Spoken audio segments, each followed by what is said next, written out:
Welcome to the Deep Dive. Today we're tackling a real giant of English literature, William Makepeace Thackeray's Vanity Fair. It's quite the book. It really is. We're going to unpack its title, get into those unforgettable characters or maybe lack thereof, and explore its social satire. Right, and our mission, as always, is to sort of distill the key insights for the sources, get you right up to speed. Okay, so let's start right there with the title, Vanity Fair. It sounds grand, but where did Thackeray get it? And what would his audience back then have immediately picked up on?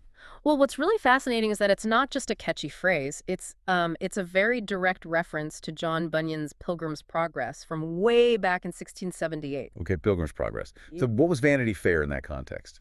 In Bunyan's allegory, Vanity Fair is literally a town. It's this place that symbolizes humanity's, well, sinful attachment to worldly things, as Bunyan put it.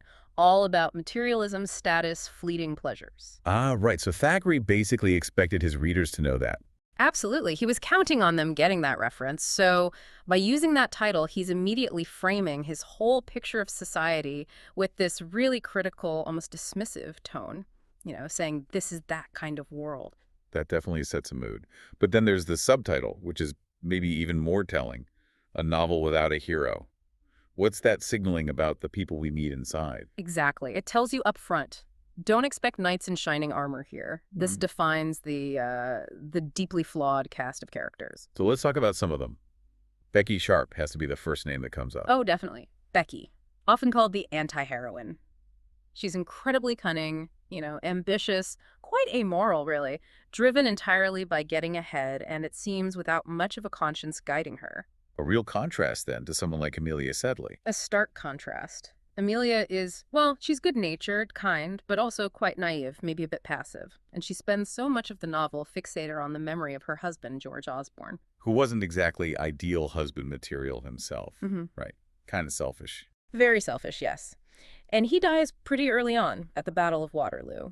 Amelia's devotion to his memory is one of her defining and perhaps limiting traits. So we have Becky the schemer, and Amelia, the sort of long-suffering good soul. But even calling Becky purely amoral, given the society Thackeray's painting, is her ambition maybe partly a product of that very world? That's a really important point. Is she entirely to blame, or is she just playing the game the way that society sets it up? Thackeray seems to lean towards her flaws being innate, but the social ladder she's so desperate to climb, well, it certainly encourages and rewards that kind of behavior, doesn't it? Yeah, it fuels the fire. And there are others caught up in this, too. Well, absolutely. You've got William Dobbin, who is perhaps the closest thing to a conventionally good character. Incredibly loyal, loves Amelia patiently, quietly for years. Right. And then there's Joseph Sedley, Amelia's brother. Yes, Joseph. He's wealthy, quite vain, a bit foolish maybe, easily manipulated, especially by Becky. And there's that lingering question.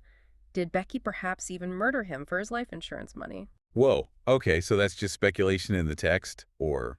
Well, this brings us to something really interesting from the sources, the crucial role of Thackeray's own illustrations in the original publication.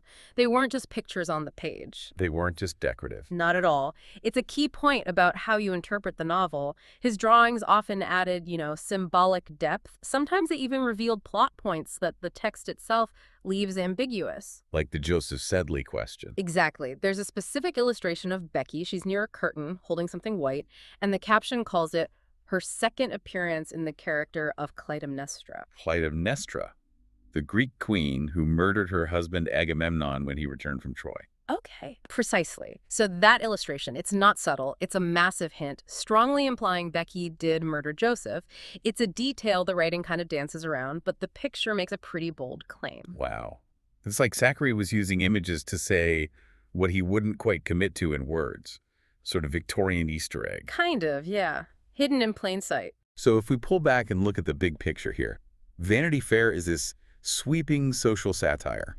Profoundly so, and it offers a pretty bleak view of human nature, wouldn't you say? Unlike, say, characters in Tolstoy, think of Pierre Bezukhov or Natasha Rostova in War and Peace, who often grow and find some kind of redemption. Right, they evolve. Thackeray's characters, not so much. Their faults tend to get worse, or at least stay the same.